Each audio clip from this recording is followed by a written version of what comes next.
Well, I gotta go, people. I gotta go. It's time to prep up for the evening news. It's 1 minute to the hour of 6. But just before we cross over to the news, just one very quick bit of information. Listen very carefully. Are you a young poet with something to say? Then this is your moment. The Eastern Caribbean Central Bank presents the 2026 Creative Youth Competition in Poetry, calling all secondary schools and college students from across the 8 ECCB member countries. If you're between the ages of 12 and 15 or 16 and 20 years old, this competition is for you. Express yourself on powerful topics like Voices of a Changing Caribbean, Becoming Me, Exploring Identity, Growth, and Self-Discovery, and Through My Own Eyes. Let your words inspire. Massive prizes to be won. First prize, $3,000. Second prize, $2,500. And third prize, $1,500. Entries close on March 31st, 2026. So don't wait. Start writing today. For more information, visit www.eccb-centralbank.org. The 2026 Creative Youth Competition. Your voice, your story, your future.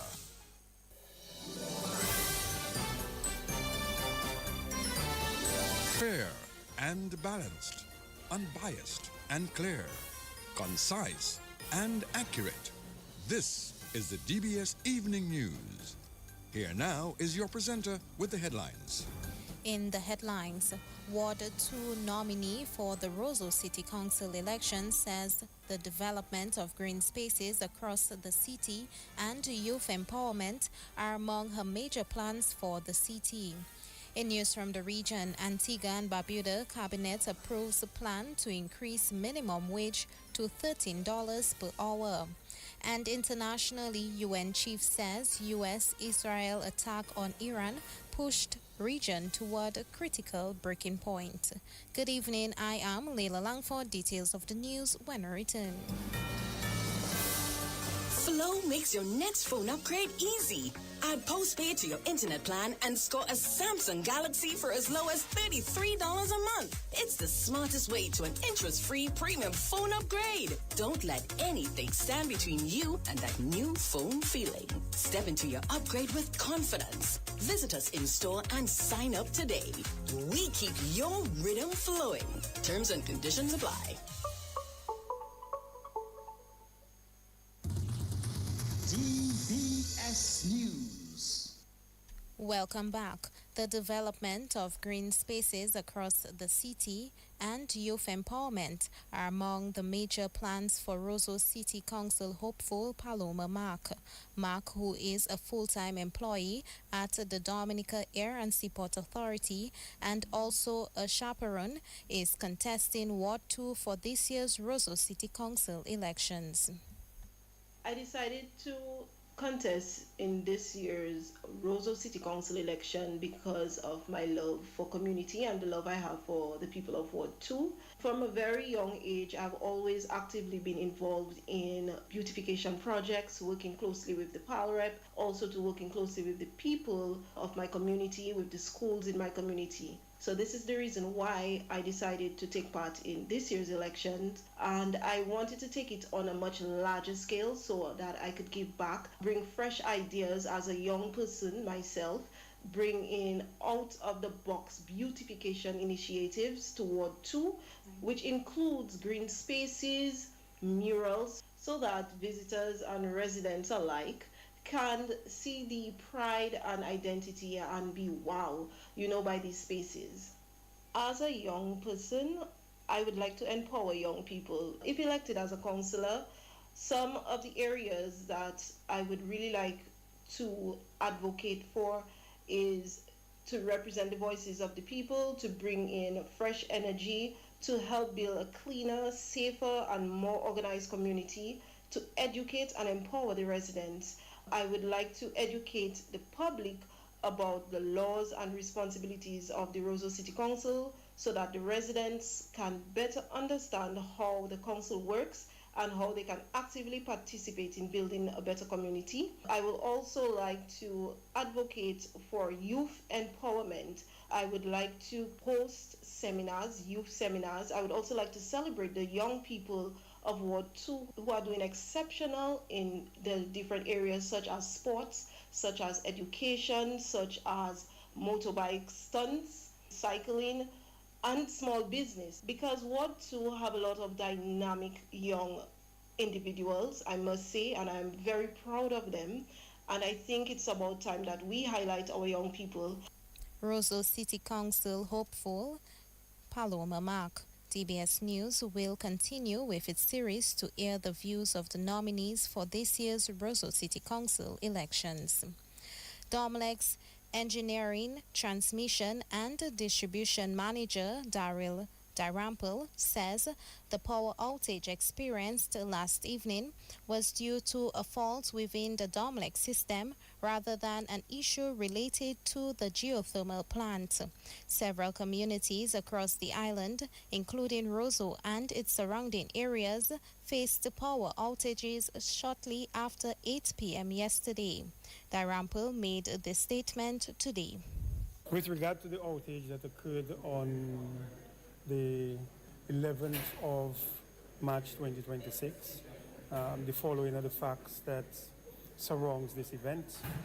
As many may know, we are now preparing to interface the geothermal plant with Domlec's existing system. To do so, we were preparing to have some works done at the Fonkoli plant, and while that was being done, a fault occurred on the system that resulted in the wide area network outage that we had. This had absolutely nothing to do with the geothermal plant, but it's a fault that occurred on Domlec's system that resulted in generators that we had on the system tripping off. So we just want the public to know that Domlec, right now, we are really preparing to get all the geothermal energy onto the network. We will continue to do what we have to do to ensure that the geothermal plant is successfully commissioned and tied into our network. But just to assure the public that this outage was not due to the geothermal plant, but a fault that occurred while we were reconfiguring the network to accommodate work at the Fonkoli power station, to accommodate the power that will be supplied to Domlec from the geothermal plant.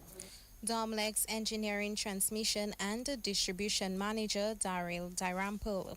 Dirampel says despite the challenges, the team restored electricity to affected communities in a timely manner. The duration of the outage was such that we had almost all of our generators at Fonkoli off because that was necessary to do the work at the Fonkoli power plant. Hence, it took some time to restore our customers back onto the network because we had all those units off and we had to bring them back on. We had some challenges with that too while we were restoring the system, and it was because of some of our generators that we could not bring on as quick as we wanted to. But nevertheless, we did all that we could to ensure that all of our customers were restored in a timely manner. Domlex Engineering, Transmission and Distribution Manager Daryl Dirampel. Tourism Minister Dennis Charles Pemberton says Dominica has been named among the top 5 fastest growing tourism destinations in the Caribbean. She says the investments made into the sector have propelled Dominica's tourism over the last few years. The investments we have made in the accommodation sector, we have more hotel rooms and luxurious hotel rooms today than we had 15, 20 years ago. The investments we have made in air access, the extension of the Douglas Charles runway, and the relationships we have established with existing airline partners and new partners, we are seeing the results of those wise investments, as I stated. And so we have achieved our targets in terms of stayover arrivals for 2025. We're not at the end of March yet, but for the first 2 months of the year, we are seeing that we will surpass our targets by the first quarter. And I'm pleased to report, so far, the information I've received from CTO, that there will be a publication being released that Dominica is in the top 5 fastest growing destinations in tourism in the Caribbean. And so we have come a long way as a country, and I really want to commend the efforts of the Prime Minister and the government of this country, and I want to tell my people to hold on. We have stable, tested leadership, which is critical at this time. There's a lot going on in the world around us. And so far, generally, the good Lord has spared our country because of the stability in our country. Minister for Tourism Dennis Charles Pemberton. Chief Election Officer Anthea Joseph has announced that the Election Commission has received over 12,000 applications for voter confirmation to date. The voter confirmation exercise, which is currently underway, forms part of the efforts to modernize and update the National Register of Voters. Joseph provided an update on the ongoing voter confirmation process. As of March 11, 2026, just over 12,000 persons have applied for voter confirmation. At this time, near 3,000 applications have been verified, approved, and added to the new voters list. While this difference may appear significant, it reflects the rigorous verification process now in place, which many stakeholders have long called for as part of an effort to ensure the accuracy and integrity of the voters list. The staff of the Electoral Office are working diligently to review each application as quickly as possible while maintaining the thorough verification standards required under the new system. So therefore, when someone goes to the confirmation center and applies for confirmation, this record is saved on our database. From the office standpoint, the other area that we have to look at closely is the witness. It is to ensure that the witness is a voter on the list and that the polling, that they are in the same polling district as the applicants.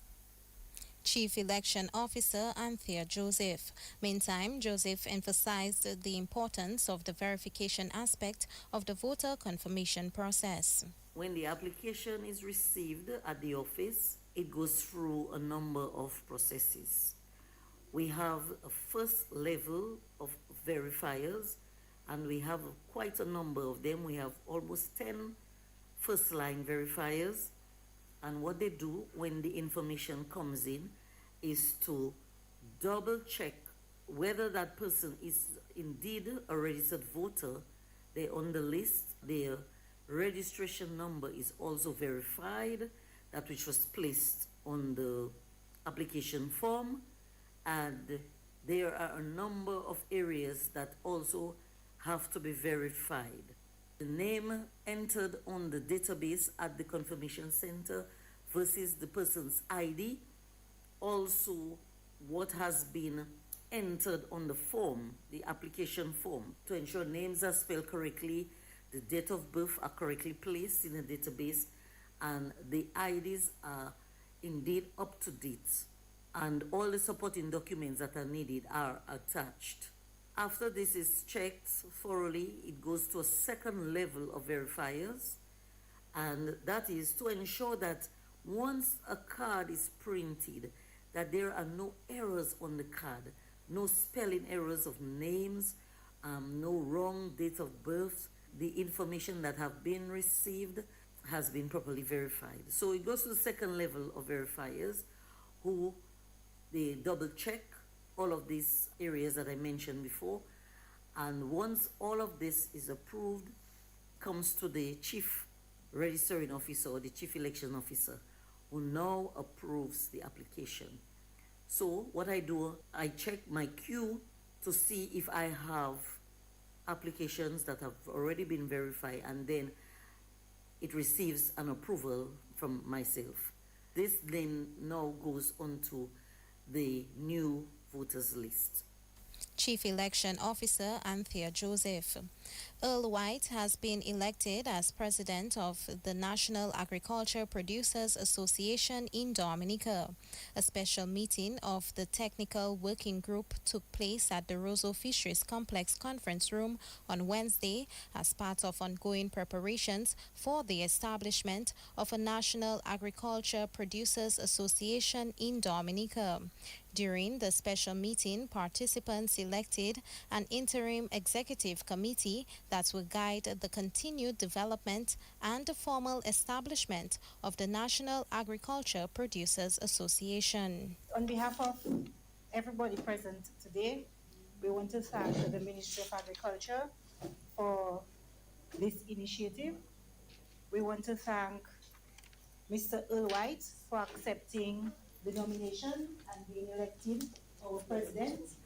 Also our vice president, Mr. Danny Edmond, our assistant secretary, Selma Louis, our treasurer, Neon Charles, assistant treasurer, Ephraim Roberts, PRO, Dion Francis, and of course, Secretary, Palestrina Rule-Henry. Newly elected Secretary of the National Agriculture Producers Association, Palestina Roll Henry. Meantime, newly elected President of the National Agriculture Producers Association is Earl White. This is a much needed initiative, and to those of you who showed up today, thank you so much. Those of you who volunteered to be part of the executive, thank you, and thank you for placing your trust in me to be the president. I like to move fast, so I hope that we have serious people and we can move in unison with the youth and with all the other national associations and the regional groups. I am excited, because Naya has so much going on right now, and to just add everything together would be so beautiful. I'm looking forward to working with you all. President of the National Agriculture Producers Association, Earl White. That's the national focus, regional and international developments up next.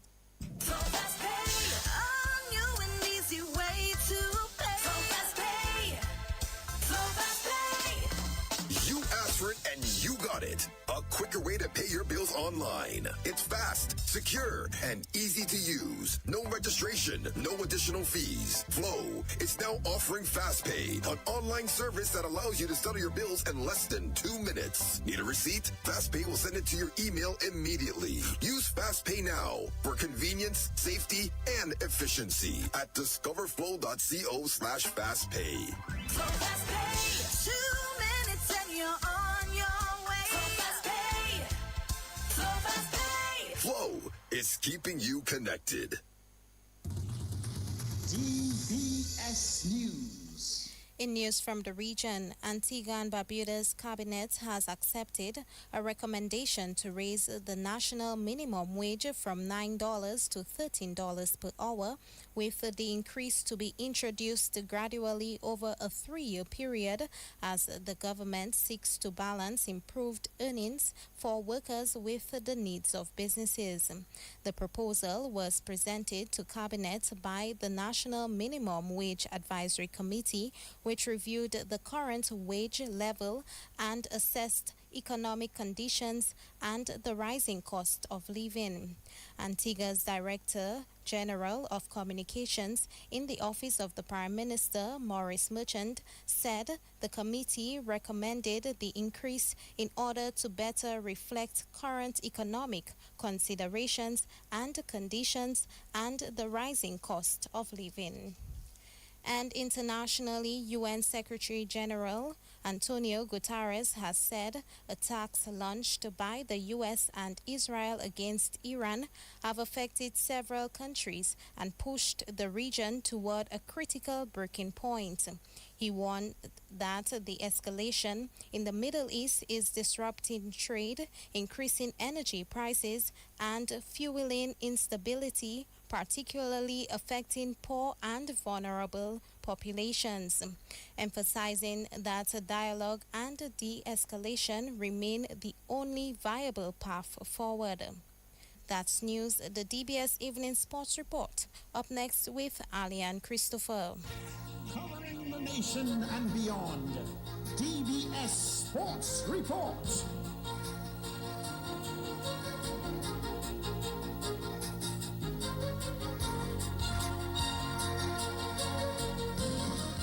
Flow makes your next phone upgrade easy.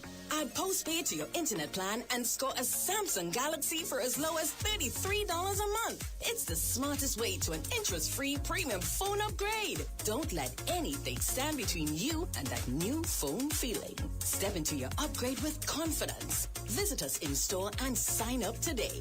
We keep your rhythm flowing. Terms and conditions apply. Well, good evening. My name is Alian Christopher. Welcome to the DBS Evening's Sport Report. First up, the curtains will come down on the sports division's secondary schools under 20 football competition on Friday at the DFA Technical Center in Stockfarm. The defending champions, the Dominica State College, will come up against the Castleboro Secondary School in the finals. Coach of the Dominica State College team, Cleavon Vidal, says his team is ready as most of the players have been training with the national under-20 and senior men's team. However, he says his team won't be underestimating their opponents. Well, we are actually the defending champions of the U20 Football League. We won that league last year. But the Catenary have been doing a good job in their games upcoming to this final, so we do not go into the game underestimating them.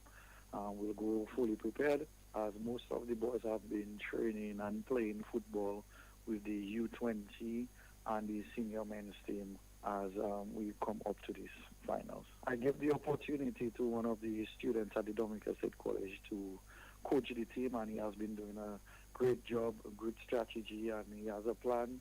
Hopefully on that day his plan will be executed as best as he can. And just all the best for the Castle Secondary School on that day as well. May the better team win. That's coach of the Dominica State College team, Cleavon Vidal. Meanwhile, coach of the Castleboro Secondary School, Delroy Watt, says his team will leave everything on the pitch when they face the Dominica State College in the finals on Friday. The young men from the Castleboro Secondary School will look to dethrone the Dominica State College, who are the current under-20 champions. You know, Castleboro Secondary always put on a good brand of football.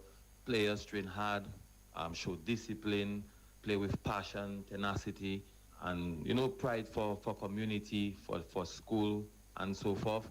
And we know that tomorrow will be no exception. We'll go out tomorrow and, you know, leave everything on the pitch. We understand, you know, State College is a superior opponent on paper, but we know with team cohesion, you know, chemistry, unity, and that extra fight, we can do it. We invite all patrons, all supporters to the Stock Farm Football Complex tomorrow at 4 p.m. to witness, you know, a good brand of football, good quality football. That is coach of the Castleboro Secondary School, Delroy Watt. We're staying with school sports. In basketball, one match was played in the sports division's secondary schools under-20 boys basketball championship at the forecourt of the Windsor Park Sports Stadium today. Northeast Comprehensive School won over the Dominica Grammar School 54-37. Scoring for the Northeast Comprehensive School, Deshaun Jacob had 22 points and Edward Pollock 12 points. Scoring for the Dominica Grammar School, Jael Seraphine had 16 points. The Northeast Comprehensive School winning that match there over the Dominica Grammar School, 54-37. In cricket, Dylan John and Aidan Burton continued their remarkable form in the 2026 Secondary Schools Under-20 Cricket Championship. John had a day with the ball, claiming a match-winning 11 wickets against the St. Mary's Academy at Jolly John Park, while Burton hit his second unbeaten century of the tournament. The St. Mary's Academy won the toss and sent the Castleboro Secondary School into bat, a decision that proved costly as Castleboro Secondary School piled up a massive 260 declared without loss. They were led by Aidan Burton's unbeaten 135. He was well supported by Dewan Benjamin, who finished unbeaten on 68 as the pair dominated the St. Mary's Academy bowling attack. In reply, SMA struggled and were dismissed for just 41 runs in their first innings, with Ryan Alfred top scoring with 18 not out. The standout performer with the ball was Dylan John, who produced a devastating spell to claim 7 wickets for 14 runs, while Aidan Burton chipped in with 2 for 6. Asked to follow on, the St. Mary's Academy showed slight improvement but were again bowled out cheaply for 89 runs, with Lionel Langdo contributing 24. Dylan John once again led the bowling attack, taking 4 for 38, while Burton supported a 3 for 29 and Jeremiah Thomas added 2 for 8. Dylan John finished with match figures of 11 wickets for 52 runs, earning the man of the match honors for his dominant all-round bowling display that dismantled the St. Mary's Academy across both innings. Casabros winning by an innings and 130 runs. With more cricket, West Indies batsman Alec Athanaze says he is in a good space and is hoping 2026 will be a big year for him regionally and on the West Indies team. Athanaze is getting set for the regional first-class season, which gets underway in April. Speaking on the off-the-field program last night, he says the breakaway from cricket over the past few months has given him a chance to refocus, and he is looking to come back stronger in 2026. I just want to get some big runs as a batter, try to get that confidence where it was from the start. So that is basically it for me. Do you think it's more of a mental thing rather than technical thing that you're not getting the runs that you want to get? I mean, it is mental at this point.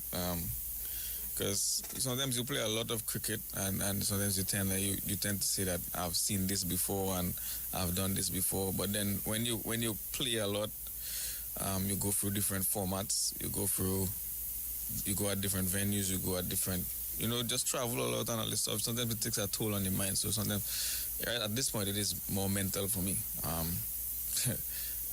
Sometimes I walk in the streets and people always remind me of getting that 100, and I've gotten to the 90s so many times. Some people see the international 90s, but I've gone to 90s a lot in first class and gotten out as well. So I mean, it is more mental for me. But like I said, I'm in a good space mentally. I just want to go out and enjoy my cricket. So. West Indies batsman Alec Athanaze, he says he has done a lot of reflection. I haven't been getting hundreds. It's probably been like 2 years or 3 years since I gotten a century. It's been 90s. Yes, you get in a score, but it gets to you. If you have high standards, it's definitely not good enough that you got all the way there to 90 or close to a milestone and then you got out. So yes, my mind is focused on getting myself cemented, and I am confident that I will get myself cemented, if that answers your question. Because I've been working hard, and then the good thing about it is that it's not nobody telling me. I've been up there, I've seen what I need to do, and I've been working on that tirelessly.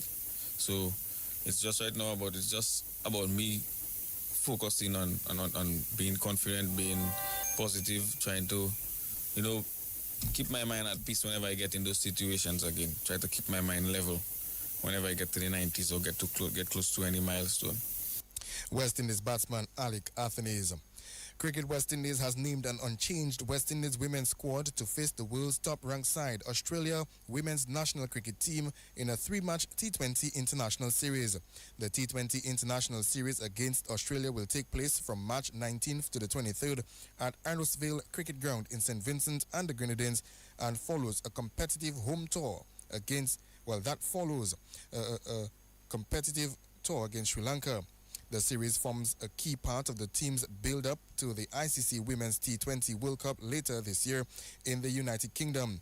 The Windies squad to face Australia in the T20 series are as follows: Hayley Matthews, the captain; Chanel Henry, vice-captain; Aliyah Aline, Ebony Brathwaite, Shimane Campbell, Jazara Claxton, Deandra Dottin, Afi Fletcher, Janilia Glasgow, Shanisha Hector, Zaida James, Kiana Joseph, Mandy Mangru, Karishma Ramharak, and Stephanie Taylor.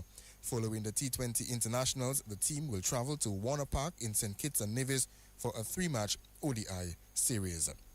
Parliamentary representative for the Soufriere constituency, Denise Charles Pemberton, says the expansion of the Pori playing field in Point Michel represents a major step forward for sports development in the community, with the project valued at more than $600,000. Charles Pemberton described the initiative as a significant achievement for Point Michel, explaining that the upgraded facility is expected to position the village to host regional sporting events in the future. She noted that the playing field is being expanded to accommodate both cricket and football as well. This is a major achievement for us as we hope to host regional games. The playing field will be expanded to host both cricket and soccer, but the goal And our dream is to have regional games, as I said, right there in Point Michel. We are very pleased with the support of the Ministry of Sports. The entire project will cost over $600,000. So it's a major investment by the government of Dominica. And we expect by the end of the year that we'll have a brand new playing field in Pore. So I really want to thank the Minister of Sports, Dominica Football Association, and the government of Dominica, the People's Republic of China, especially the ambassador, for his support. Parliamentary representative for the Soufriere constituency, Denise Charles Pemberton. She revealed that the initiative has also received a $100,000 grant from the People's Republic of China, which has helped advance critical works on the facility. We did the first phase, which was to demolish the old multi-purpose court we had, and we constructed a new one. And recently, thanks to a grant we received from the People's Republic of China, the ambassador, 100,000, we were able to commence the second phase, which is the excavation works. So that phase is well advanced. It's about 95% complete. It is being done by a young group, Dubut Company of Point Michel, owned by Peter Toussaint, with a group of young guys from the village, and they have done an outstanding job on the playing field. So we expect that phase to be completed within a month, and then we will start the third phase, which is the surveying and the leveling of the playing field. And my only hope is that the people of Point Michel will appreciate the investment being made in the village, and then they will do their best to upkeep the surroundings, because that is very important. I will say to you, we are a very active sporting community. We have 2 teams in soccer. They're performing very well. And so I look forward, as I said, to more games and we will be able to utilize the playing field for multiple purposes, for events. So I look forward to that transforming Point Michel, especially in the field of sports, and having other events in the village. And that is the parliamentary representative for the Soufriere constituency, Denise Charles Pemberton. Well, that wraps up this evening's sport report. I've been the presenter of the sports report for this evening, Alien Christopher. Of course, Leila Langford brought you this evening's major news package. On behalf of all of us on the news and sports desk, on behalf of Fadul, Joseph Fadul as well, we're saying good evening.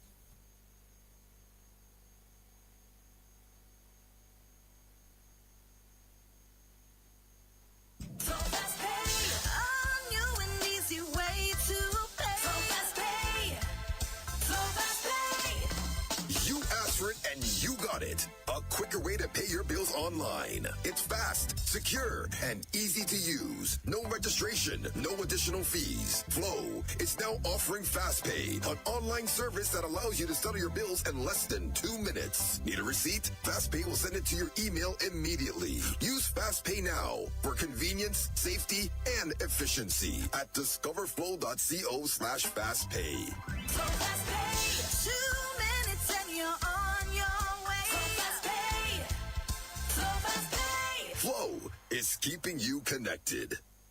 DBS Radio gives you top quality service over any other for live streaming of funerals. Call us today at 448-3282.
Good evening and welcome to this evening's edition of the DBS Radio Community Bulletin Board.